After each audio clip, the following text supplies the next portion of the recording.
Hello everyone, स्वागत है OP army classes में। Agniveer army exam 2023-24 army practice session number 7 है। My dear friends, most important questions for Agniveer army के all exam trades के लिए है। इस प्रैक्टिस सेशन में आप लोग को टॉप 30 क्वेश्चंस जीके और जीएस का प्रैक्टिस सेशन रहने वाला है। प्रीवियस यानी पूछे गए प्रश्न और कुछ नए प्रश्न इस प्रैक्टिस सेशन में होने वाला है। तो माय डियर फ्रेंड्स, अगर आप लोग रेडी हैं तो चलिए चलते हैं पहले प्रश्न पर। वेरी इंपॉर्टेंट प्रैक्टिस है। Practice is more perfect than for any examination. Practice को लास्ट तक अटेंड जरूर कीजिएगा। स्कोर अपना एनालिसिस करके कमेंट लिस्ट में जरूर बताइएगा। पहला प्रश्न आपकी स्क्रीन पर है कि अजमेर 2.5 दिन का झोपड़ा किसने बनवाया था? बताइए इसका right answer. My dear friends, इसका जो करेक्ट आंसर हो जाएगा कुतुबुद्दीन ऐबक, जो कि ऑप्शन नंबर डी आप लोग का क्या है, राइट आंसर है। ऑप्शन नंबर डी क्या है आप लोग का, करेक्ट आंसर है। हर क्वेश्चन में 4 ऑप्शन दिए रहेंगे, एक ऑप्शन राइट चूज करना है। सेकंड नंबर प्रश्न है कि मध्य रात्रि के सूरज का देश किसे कहा जाता है? पूछा गया प्रश्न है इंडियन आर्मी के एग्जाम में। अगर आप लोगों को पता है तो 1 नंबर आपका, 2 नंबर मिलता है। माय डियर फ्रेंड्स, सॉरी, मध्य रात्रि के सूरज का देश किसे कहा जाता है? चीन को कहा जाता है, जापान को कहा जाता है, नॉर्वे को, ब्रिटेन को।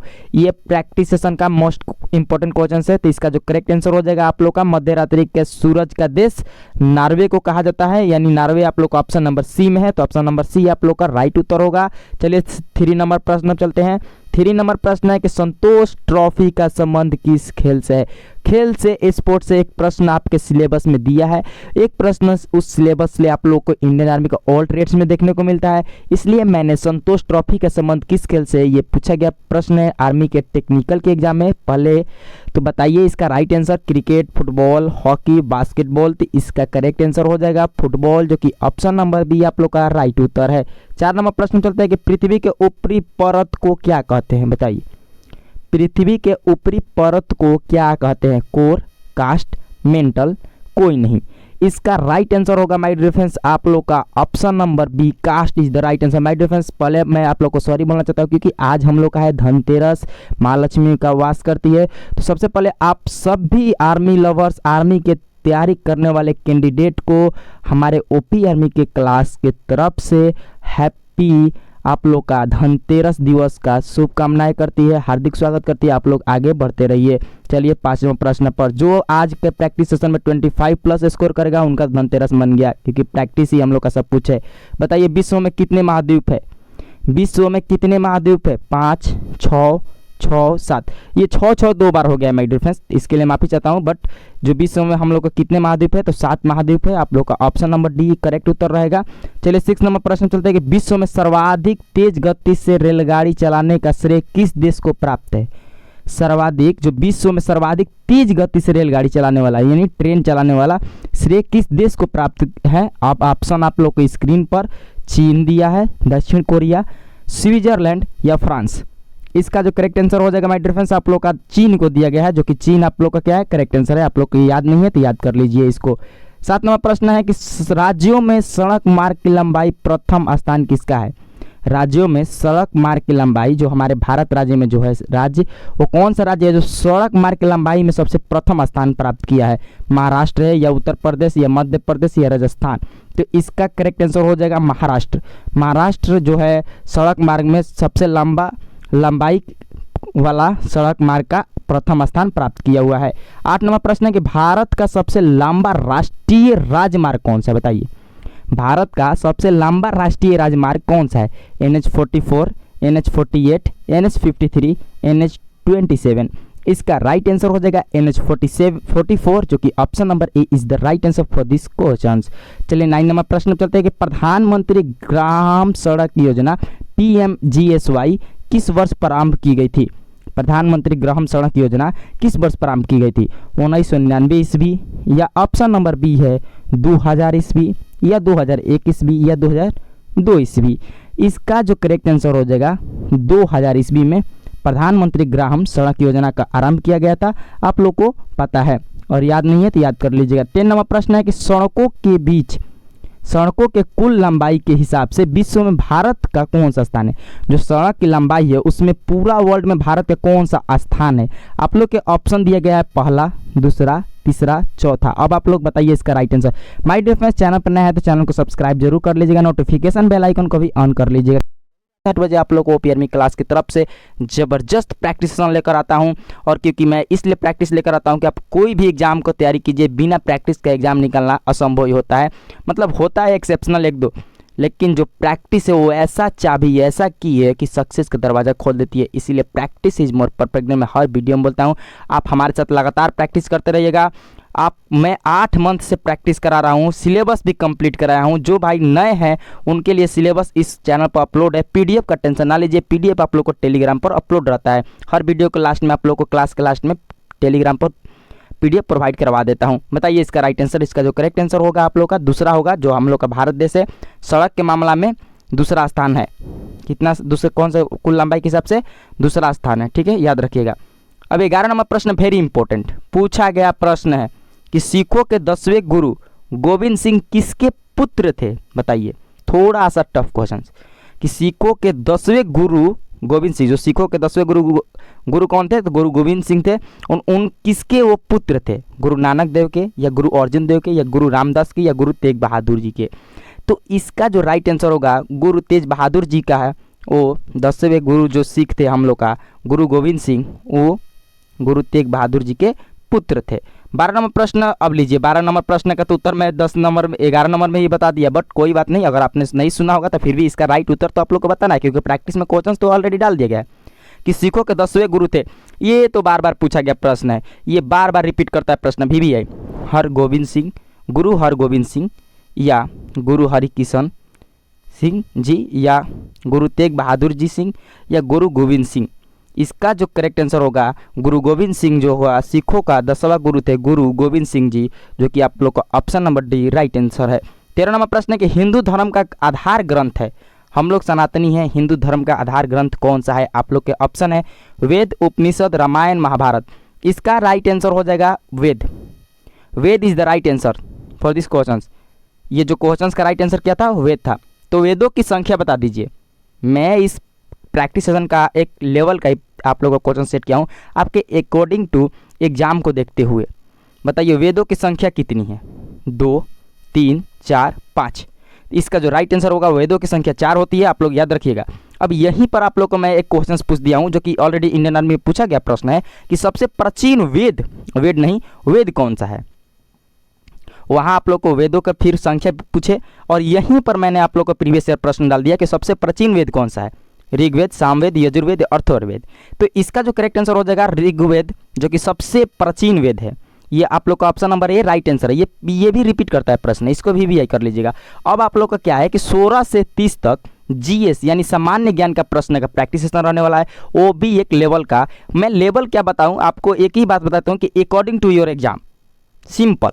क्योंकि आप लोग एग्जाम को देखते हुए मैं प्रश्न डेली सेट करता हूं, मैं डेली सेट करता हूं प्रश्न, डेली अपने लैपटॉप से सेट करता हूं, डेली आप लोग को प्रोवाइड करता हूं पीडीएफ के साथ साथ क्लास भी। बस आप लोग सपोर्ट बनाए रखिए, आप लोग क्लास डेली अटेम्प्ट करते रहिए। कुछ स्टूडेंट है, कुछ कैंडिडेट है कि डेली अटेम्प्ट करते हैं, डेली प्रैक्टिस करते हैं, डेली अपना कमेंट लिस्ट में स्कोर बताते हैं, उनको उन पर बहुत खुश रहता हूँ। मैं हर एक कैंडिडेट का रिप्लाई भी करता हूँ, ठीक है। बताइए 16 नंबर प्रश्न कि ध्वनि की तीव्रता मापने की इकाई क्या है? ध्वनि की तीव्रता मापने की इकाई है, ऑप्शन है कैंडेला, एम्पियर, समुद्री मील, या डेसिबल। तो इसका जो करेक्ट आंसर होगा आप लोग का क्या होगा? डेसिबल होगा। Decibel is the right answer. ध्वनि की तीव्रता मापने की इकाई है डेसिबल, आप लोग याद रखिएगा। इस टाइप का तीव्रता से भी क्वेश्चंस देखने को मिलता है। अब एम्पियर क्या मापने की इकाई है? अब मान लीजिए घुमा के एक प्रश्न टेक्निकल में देता है ज़्यादा फिजिक्स ले प्रश्न कि एम्पियर क्या मापने में इकाई है? इकाई है वोल्टेज, करंट, प्रतिरोध, पावर। तो आप लोग को भी पता है एम्पियर करंट को मापने की इकाई है, जो कि ऑप्शन नंबर बी आप लोग का राइट आंसर है। अब 18 नंबर प्रश्न इसी टाइप का पूछ दिया कि न्यूट्रॉन की खोज की थी। न्यूट्रॉन है ये माय डियर फ्रेंड्स, न्यूट्रॉन की खोज की थी। अब किसने न्यूट्रॉन की खोज की थी? ये क्वेश्चंस ट्रेड में भी पूछा गया है, टेक्निकल में भी आया हुआ है, क्लर्क में भी आया हुआ है, जीडी में भी आया हुआ है। तो ये वेरी वेरी इंपॉर्टेंट। न्यूट्रॉन की खोज किसने की थी, इलेक्ट्रॉन की खोज किसने की थी? तो आज मैं ये प्रैक्टिस में डाल दिया हूँ, रदरफोर्ड, थॉमसन, चैडविक, न्यूटन। तो इसका जो करेक्ट आंसर होगा चैडविक होगा। Chadwick is the right answer. Chadwick ने ही न्यूट्रॉन की खोज की थी। अब 19 नंबर है कि इलेक्ट्रॉन की खोज किसने की थी? बताइए इलेक्ट्रॉन की खोज किसने की थी? ऑप्शन आपके स्क्रीन पर है, Thomson, James Watt, Galileo, Rutherford. तो इसका जो करेक्ट आंसर होगा माय डियर फ्रेंड्स आप लोग का, इसका जो करेक्ट आंसर होगा ऑप्शन नंबर ए, यानी थॉमसन जी ने इलेक्ट्रॉन को खोज किया था। 20 नंबर प्रश्न अम्ल से है। 20 नंबर प्रश्न एसिड, अम्ल मतलब एसिड, एसिड इंग्लिश वर्ड है, मतलब नहीं। एसिड वह पदार्थ है जो इलेक्ट्रॉन ग्रहण करता है, इलेक्ट्रॉन प्रदान करता है, प्रोटॉन है देता है, या OH माइनस आयन देता है। बताइए इसका राइट आंसर। इसका करेक्ट आंसर एसिड जो है हमारा वो प्रोटॉन देता है। ऑप्शन नंबर सी आप लोग का करेक्ट आंसर है, मैच कीजिएगा। 21 नंबर प्रश्न है कि भस्म बेस वह पदार्थ है जो, भस्म, भस्म का इंग्लिश बेस होता है, बेस वह पदार्थ है जो प्रोटॉन देता है, प्रोटॉन ग्रहण करता है, इलेक्ट्रॉन देता है, इलेक्ट्रॉन युग ग्रहण करता है। इसका करेक्ट आंसर हो जाएगा आप लोग का प्रोटॉन ग्रहण करता है। जो भस्म है प्रोटॉन को ग्रहण करता है। 22 नंबर प्रश्न है कि पादप रोगों का सबसे उत्तरदायी कारक कौन है? पादप रोगों का सबसे उत्तरदायी कारक कौन है? फफूंदी, जीवाणु, या ऑप्शन नंबर सी आप लोग का है विषाणु, प्रोटोजोआ। इसका करेक्ट आंसर होगा आप लोग का ऑप्शन नंबर ए, फफूंदी हो जाएगा, जो कि ऑप्शन नंबर ए आप लोग का राइट आंसर है। 23 नंबर प्रश्न चलते हैं कि नींबू का, ये बायोलॉजी से प्रश्न है माय डियर फ्रेंड्स, बायोलॉजी से आपसे 2 से 3 क्वेश्चन डाल देता है जीडी में आजकल। तो नींबू का डाइबैक रोग किसकी कमी के कारण होता है? नींबू का डाइबैक रोग किसकी कमी के कारण होता है? मैंगनीज, सोडियम, तांबा, जस्ता। इसका राइट आंसर होगा तांबा। इसका राइट आंसर क्या हो जाएगा? तांबा इज द राइट आंसर। चलिए 24 नंबर प्रश्न पर कि हरित वाली रोग किस फसल से संबंधित है? बताइए। रोग से आप लोग को प्रश्न इस बार डाल दिए हैं। हरित वाली रोग किस फल से संबंधित है? सरसों, धान, बाजरा, मूंगफली। तो इसका करेक्ट उत्तर हो जाएगा बाजरा। Bajra is the right answer for this question. 25 number प्रश्न चलते हैं कि टिक्की रोग, बताइए टिक्की रोग किस फसल से संबंधित है? किस फसल में टिक्की रोग होता है? मतलब ये होगा सरसों, धान, बाजरा, मूंगफली। इसका भी करेक्ट आंसर हो जाएगा माय डियर फ्रेंड्स मूंगफली। इसका क्या होगा करेक्ट आंसर? मूंगफली में टिक्की रोग जो है वो संबंध रखते हैं। 26 नंबर प्रश्न है कि चाय में, जो चाय में लाल रस्ट रोग किसके कारण होता है? जीवाणु, लाइकेन, कवक, हरे शैवाल। इसका करेक्ट आंसर हो जाएगा हरे शैवाल, जो कि ऑप्शन नंबर डी आप लोग का राइट आंसर है इस प्रश्न का। नींबू का कैंकर रोग किससे होता है? नींबू का कैंकर रोग किससे होता है? कवक, जीवाणु, विषाणु में निमोटोडस। इसका राइट आंसर हो जाएगा जीवाणु। ऑप्शन नंबर बी आप लोग का राइट आंसर होगा जीवाणु। 28 नंबर प्रश्न है कि फसलों पर आक्रमण करने की कीट की प्राय कौन सी अवस्था अधिक हानि पहुंचाती है? फसलों पर आक्रमण करने की कीट की पर्याय कौन सी अवस्था अधिक हानि पहुंचाती है? अंडा, प्यूपा, कैटरपिलर, इमेगो। इसका राइट आंसर हो जाएगा कैटरपिलर। ऑप्शन नंबर सी आप लोग का क्या है? राइट आंसर है। 29 नंबर प्रश्न है कि मूंगफली का अत्यधिक हानिकारक रोग है। बताइए मूंगफली का अत्यधिक हानिकारक रोग है टीका, अर्धपतन, चुड़िल आसिता। इनमें से कोई नहीं। इसका राइट आंसर हो जाएगा टीका। टीका is the right answer. 30 number प्रश्न है कि अग्नि निर्जा रोग किससे संबंधित है? अग्नि निर्जा रोग किससे संबंधित है? सेब, नारंगी, अंगूर, नारियल। इसका राइट आंसर होगा सेब। माय डियर फ्रेंड्स, आप बताइए आप लोग के पास टॉप 30 क्वेश्चंस का प्रैक्टिस लगा लिए, इसमें आप लोग कितना स्कोर किए हैं? अगर 25 आप लोग का स्कोर आ रहा है, जिन कैंडिडेट का 25 प्लस मतलब कि स्कोर आ रहा है, उनका लेवल अच्छा हो गया है जीके जीएस में, क्योंकि आप लोग को टॉप 30 प्रश्न डेली कराता हूं और आप लोग को एग्जाम में भी 30 प्रश्न ही आएगा, 15 जीके और 15 जीएस का। इस टाइप का आप लोग को जीके और जीएस का इस लेवल का प्रैक्टिस हो जाएगा, तो आप एग्जाम में भी जाइएगा तो 30 में 30 लेकर आइएगा, फुल गारंटी 100 to 10% है। My dear friends, practice session अच्छा लग रहा है तो लाइक जरूर कीजिएगा, कमेंट में फीडबैक दीजिएगा कि आप लोग और किस चीज़ का प्रैक्टिस करना चाहते हैं, किस टॉपिक पे प्रैक्टिस करना चाहते हैं, या किसी का टॉपिक छूट गया और टॉपिक क्लियर करना चाहते हैं, या न्यू पैटर्न से या आपने सिलेबस के अनुसार सिलेबस स्टार्ट करवाना चाहते हैं, तो मैं कोशिश करूंगा आपके हर डिमांड को पूरा करने के लिए, क्योंकि आप लोग के लिए ये चैनल बना हुआ है। चैनल पर अगर जो नए कैंडिडेट है वो आकर हमारे साथ जुड़ जाए, सब्सक्राइब कर ले। माय डियर फ्रेंड, ज़्यादा से ज़्यादा शेयर भी कीजिएगा, शेयर का थोड़ा कमी है आप लोग को। मैं पहला प्रीवियस वीडियो में बताया था कि एक आप लोग के लिए टारगेट दिए हैं कि आप छठ पूजा से पहले 1 के सब्सक्राइबर अगर कंप्लीट कराते हैं तो एक न्यू आप लोग का क्लास जरूर लेकर आएंगे। ऐसे अगर नहीं भी होगा तो मैं लेकर आऊँगा, क्योंकि आप लोग के लिए ही हमारा चैनल है। मेरा मकसद है इस बार आखिरी बार आप लोग का पहली बार में ही सिलेक्शन हो। माय डियर फ्रेंड्स, मिलते हैं आप लोग से कल रात 8 बजे। मिलते हैं कल रात 8 बजे। आप डेली रेडी रहिएगा। जय हिंद, जय भारत।